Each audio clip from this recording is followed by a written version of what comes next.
you, but normally I can call my office my own. Come in, Sergeant Lewis.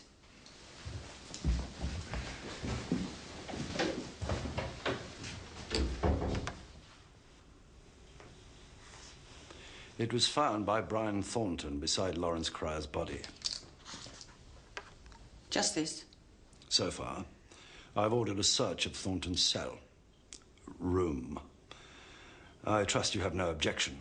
Would have been polite to ask me first. We are here investigating a murder.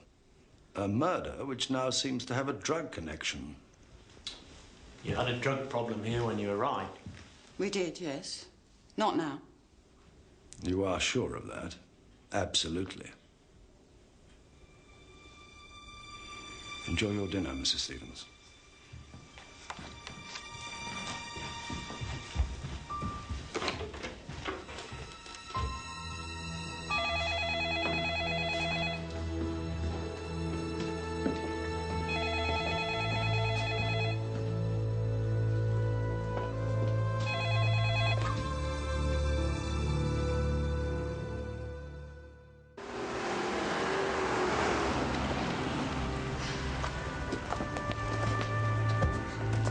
This is an exclusive.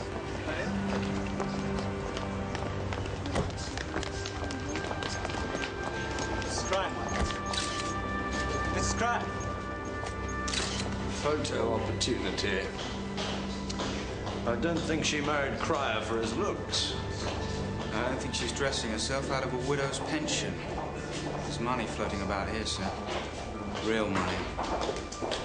Well, drawn a blank. No trace of any substance in the syringe or in Cryer's body. We double-checked. Cheatham's search found nothing. So much for my elegant theory about a drugs conspiracy.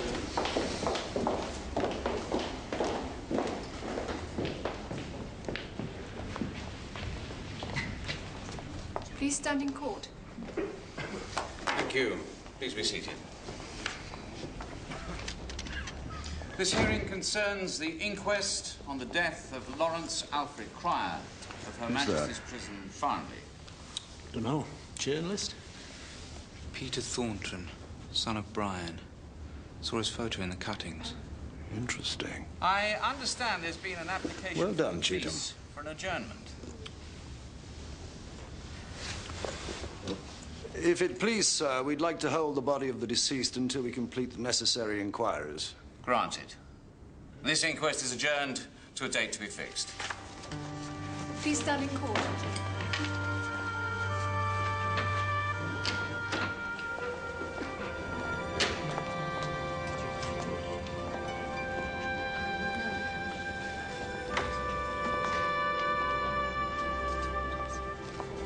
Excuse me. I'm Emma Cryer. Chief Inspector Morse. When are you going to release my husband's body? When we know why he died, Mrs. Cryer. Are you treating Larry Cryer's death as suspicious, Inspector? That's a police matter. We'll be in touch, Mrs. Cryer. Sir, I've been checking these letters to Bailey. You ruined my life. We'll get you when you come out. So on, but the interesting thing is they're all posted locally. We're talking about multi-million-pound crimes here, not poison pen pals. Even so, a lot of small investors Lost relatively small amounts of money. Now, where's the real money gone? Cryer Investments went bust. They lost a lot, didn't they? It's not really credible that company directors of that sort didn't salt money away over the years. Well, how do we know that? Come on, Lewis. Did Mrs. Cryer look poverty-stricken to you? People like that never really go bankrupt. Morning, Morse. No, don't get up. I hope I'm not, No, we're just, chatting, you know. Yeah. Hello, Lewis. Oh, young Cheatham. Your father was in the Navy, wasn't he? Briefly, yes, sir. Yes, I thought so. Oh, give him my regards, will you? Oh, yes, sir. This making sense, yeah? Possibly. Well, just in case it doesn't, Morse, go gently at Farnley. It's a special sort of place. And what with all this flack about the prison service, the Home Office don't want a load of clod-upping coppers trampling all over their prize flower bed, do they? Ah, yes, well, I must, Nice to see you, Cheetham. Don't let Morse teach you any bad habits, will you? Lewis? What does he mean, bad habits? It proves my point, though. Farnley is a country club. Knock on the front door, you get the chief constable on your back. Meanwhile, Bailey and Thornton are sitting there waiting to collect their hidden millions. How did they do it, then? Salt away these millions. How they did it isn't relevant, Lewis. Offshore accounts, trust companies. How do people usually salt money away? Well, I don't know. Here, read Cryer's biography. Rags to riches, charming fairy tale. Do you honestly think he lost his shirt when one scheme blew up? Well, if they're so clever, how come they got caught? Spanish property market slumped. Well, that's fraud, is it? No. Look, they raised £5 million from investors on a particular luxury development scheme and claimed they were putting in $5 million of their own money and raising $5 million from the banks. When in fact, they raised the $5 million, then borrowed $10 million from the banks and put in sweet FA of their own. Disproportionate risk for the investor, disproportionate profit for Cryer & Co. But the market slumped. Exactly. The banks foreclosed. Investors lost every penny. The prospectus was a lie. That's fraud. 2 years inside for our boys. Well, and of course they claim to have lost everything, hence no chance of reparation. It's convenient, don't you think? Were all these investors from Spain? Yeah, Brit expats, that's right. Bailey is on that phone to his broker. Thornton's got a direct line to the Almighty. I wish we could hear what they're saying to each other. Oh, I'm sure something could be arranged, sir. Right, Lewis. Now that you understand, let's go and talk to the Merry Widow.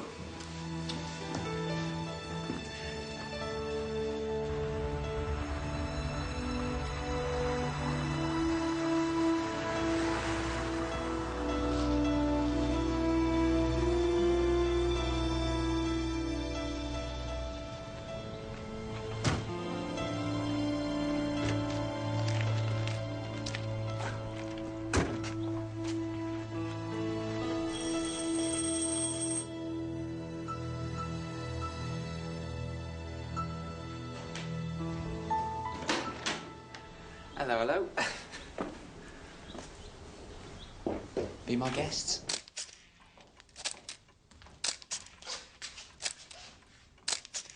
That's great. Thanks very much, Mrs. Cryer. Pleasure. Good afternoon, Inspector. Good afternoon. I think you've got everything you need from me, Paul. Mrs. Cryer, it's been a pleasure. I don't suppose we could have a few words now, Inspector? I don't suppose either. Thank you, Paul. Right, we'll be off. Rob. Yeah, if you could take that case, please. The theory is if you give one lot an exclusive, the others won't bother you so much. That's the theory. But who'd be dumb enough to trust the press? Won't you take a seat, Inspector?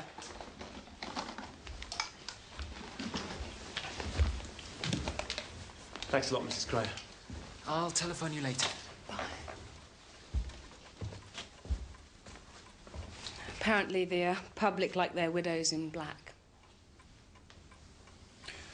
Your husband's death didn't come as a particular shock to you. I've been campaigning for his release on medical grounds. I don't believe prison is the place for a dying man, no matter what he's done. Had you been married long, Mrs. Cryer? 10 years. I was 21. That's right, he was my sugar daddy, and I taught him how to use a knife and fork. Would you describe it as a particularly close marriage? Yes, I would. And you're provided for in the will? The house is in my name, and it's up for sale. It's mortgaged to the hilt. The rest of our assets are all tied up in the business. If I were a gold digger, Inspector, I imagine I'd be rather disappointed. And you have no children? I can't have them. Is there anyone who might have had a grievance against him, personal or business? People seem to be jealous of wealth. I don't know. You tell me, why would anyone want to kill a dying man? For what he'd done, for what he knew. About what? Your husband was hardly an angel. I never said he was. That's why he was in prison. And now he's dead. And I would like to bury his body. So you can get on with your life. Are you always so churlish, Inspector? So that I can pay him the respect I owe him. Is there anything else? Not for the moment, Mrs. Cryer.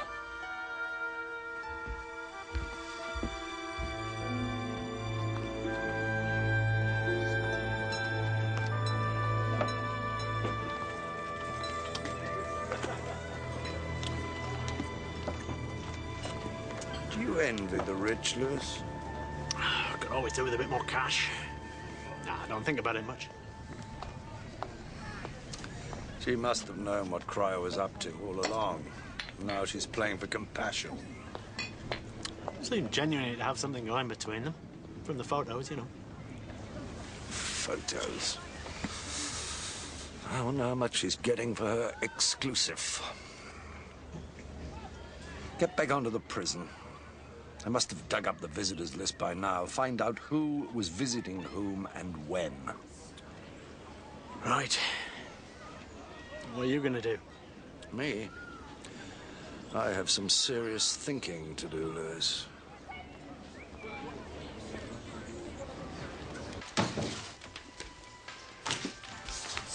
How's it going, Robbie? What are you doing with the lovely Laura? Nothing. What are you doing? Solving the crime, my dear chap. I'll, keep you appraised. Oh, cheating?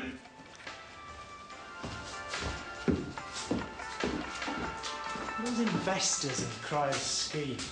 How do you know they're all expatriates? It was stated at the trial. See ya.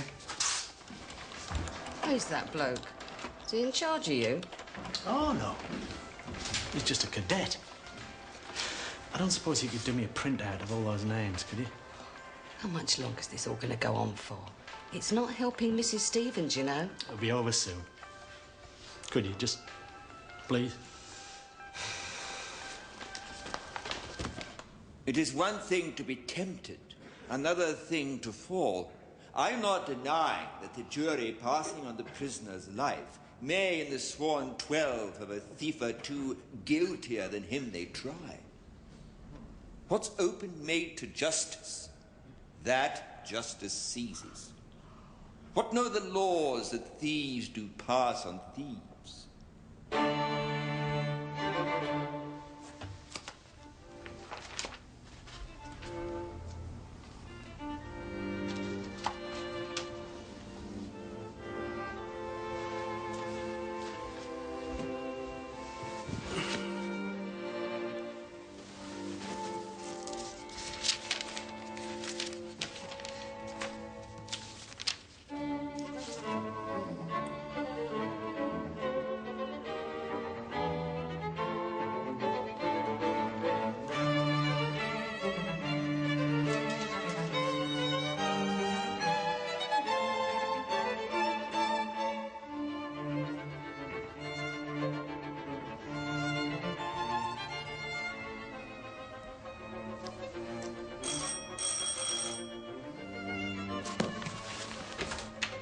Evening, sir.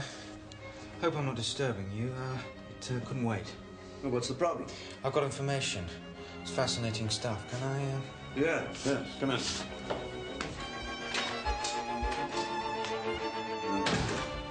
Ah, Schubert. Lovely. Do you want a beer or something? No, thanks, sir. Bailey's got a contact outside the prison. His name's Sherman. He's feeding Bailey all his financial information. He's probably trading for him as well. Excellent, Cheatham. Excellent. How did you get this? I overheard it. Got his address, too. Only 6 miles from the prison. What do you mean you overheard it? I listened in. Haven't had a chance to listen to most of it. 90% obscene calls, I expect. You tapped a phone? Yeah, just the payphones. You said you wanted to hear what they were saying.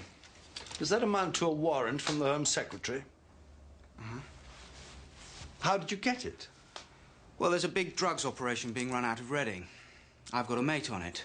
They've got a warrant, so we just added the numbers, make it seem part of the same case. You and your mate could be thrown out for this. I don't want it. Morse. Sir, to you, Sonny. And if I see or hear a whisper of anything more like this, you'll finish your career as a night watchman. Now get out. Don't tell me you've never broken the rules. Not like this. I don't believe you, sir. You get results. I get results by using my brain. Not with these people. You won't get near them. They can see you coming, and you know it. Shall we go and see Sherman?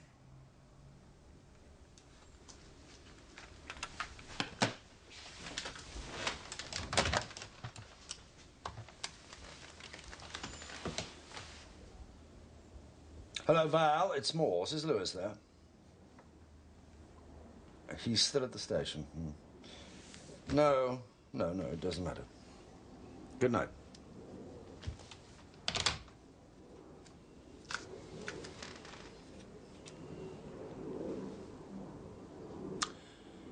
Yes.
Which was issued during a break in the 7th weekend meetings.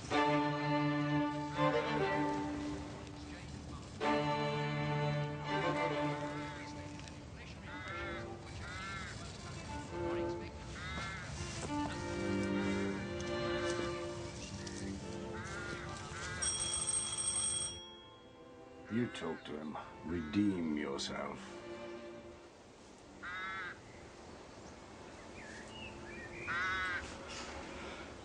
Mr. Roland Sherman, Sergeant Cheetham and Chief Inspector Morse. Thames Valley CID.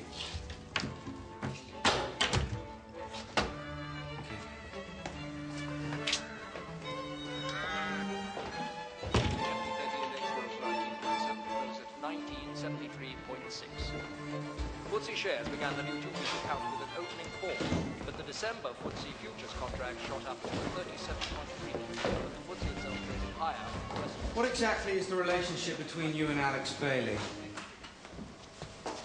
I work for him. You deal on his behalf? No. Research. I collate information. Really? It's complicated. We have lots of time. I analyse companies. Study reports, balance sheets.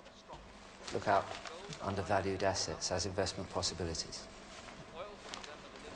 And does Bailey profit from this research? Not yet, when it gets out. And you? Will you profit? I have enough money. Do you profit? I get paid for my work. How often do you go to the prison? I don't. Freaks me out. Well, how do you communicate with each other? He sends a bike round, a courier. Who? I'm doing nothing wrong. It's a prison officer, George something. George Newcomb. And what does George get out? That will be all for tonight, Mr. Sherman. You've been most helpful. You will keep our little chat entirely to yourself, won't you? Yes. Good.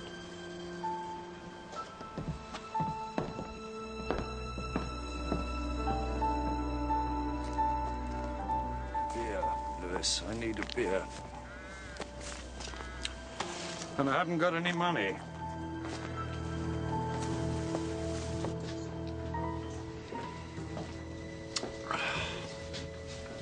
Sherman was lying, wasn't he?